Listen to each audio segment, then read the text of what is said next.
किसी जंगल में सभी जानवर मिलजुल कर रहते थे। उसी जंगल में एक बहुत घना पेड़ भी था। सभी जानवर उस पेड़ से दूर ही रहते थे, क्योंकि उन सब का मानना था कि उस पेड़ पर भूत रहता है। एक दिन जंगल में भालू आया और वह रहने के लिए जगह ढूंढने लगा। मैं इस जंगल में तो आ गया, मगर अपनी गुफा कहाँ बनाऊं? तभी भालू को वो भूतिया पेड़ दिखता है। यह जगह थोड़ी डरावनी लगती है, पर यहाँ शांति बहुत है।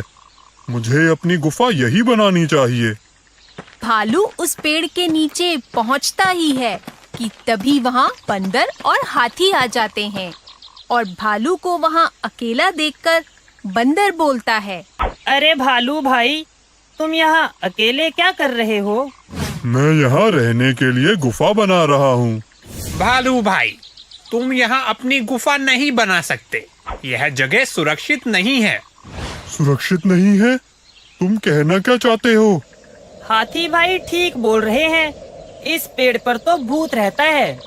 तुम मेरे घर के नीचे अपनी गुफा बना लो, वहाँ तुम्हें कोई परेशानी नहीं होगी।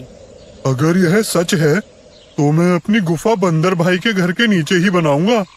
तीनों वहाँ से चले जाते हैं। भालू अपनी गुफा ठीक उसी पेड़ के नीचे बनाता है जिस पेड़ पर बंदर रहता था। भालू निश्चिंत होकर वहाँ रहने लगता है। एक दिन भालू जंगल में घूमने के लिए निकलता है। घूमते घूमते वो उसी पेड़ के नीचे जा पहुँचता है।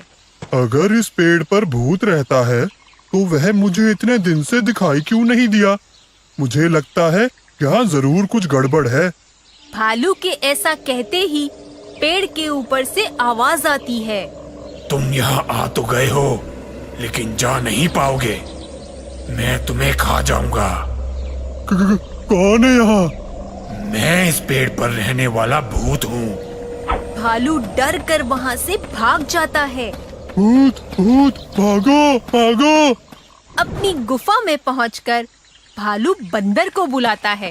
अरे भाई, क्या हुआ? क्यों चिल्ला रहे हो? बंदर भाई, मैंने अभी भूत देखा, वही उस पेड़ के नीचे। क्या भूत? मैंने तुम्हें वहाँ अकेले जाने से मना किया था। तुम अभी इस जंगल में नए हो और वो भूत तो बहुत खतरनाक है। उसने पहले भी कई जानवरों को नुकसान पहुँचाया है।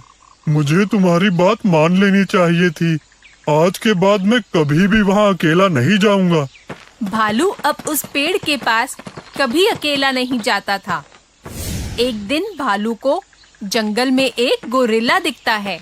लगता है ये गोरिल्ला जंगल में नया आया है, वरना आज से पहले तो मैंने इसे कभी नहीं देखा। भालू उसके पीछे चल पड़ता है। कुछ दूर जाने के बाद भालू देखता है कि गोरिल्ला उसी पेड़ पर चढ़ जाता है जिस पेड़ पर भूत रहता है। ये देखकर भालू बंदर के पास जाता है। बंदर भाई, मैंने अभी अभी ये गोरिल्ले को भूत वाले पेड़ पर चढ़ते हुए देखा। शायद वह इस जंगल में नया है। पर गोरिल्ला को तो उसकी दुष्टता के कारण काफी समय पहले इस जंगल से निकाल दिया गया था।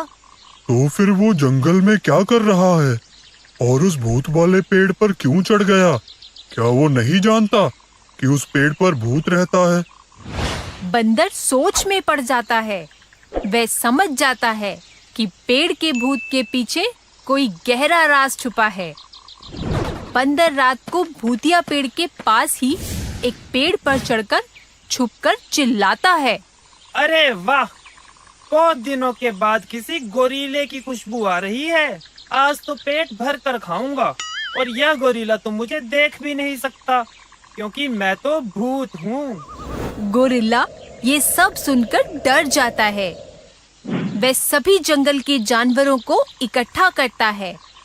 फिर वह उन्हें सारी बात बताता है। बंदर अभी भी उसी तरह से चिल्ला रहा होता है, आज तो मैं गोरीले का मांस खाकर ही पेट भरूंगा। पर भूत तो इस पेड़ पर रहता था, फिर आवाज उस पेड़ से कैसे आ रही है? महाराज, पेड़ पर कोई भूत नहीं रहता। आपने मुझे जंगल से निकाल दिया था। इसलिए मैं इस पेड़ पर आप सबसे छुपकर रहता था। सभी जानवरों को मैंने ही भूत बनकर डराया था, जिससे कोई मुझे देख ना सके। लेकिन अब यहाँ सचमुच का भूत आ गया है। ये सब सुनते ही बंदर नीचे आता है और सबको बताता है। यहाँ कोई भूत नहीं रहता।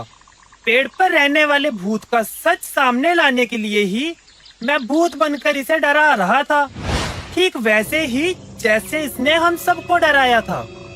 गोरिल्ले का झूठ पकड़ा जाता है और उसे जंगल से बाहर निकाल दिया जाता है। इस तरह सभी जानवरों को भूतिया पेड़ से छुटकारा मिल जाता है और वे सब खुशी से बिना डरे जंगल में रहने लगते हैं। तो बच्चों, इस कहानी से हमें ये शिक्षा मिलती है कि हमें डर का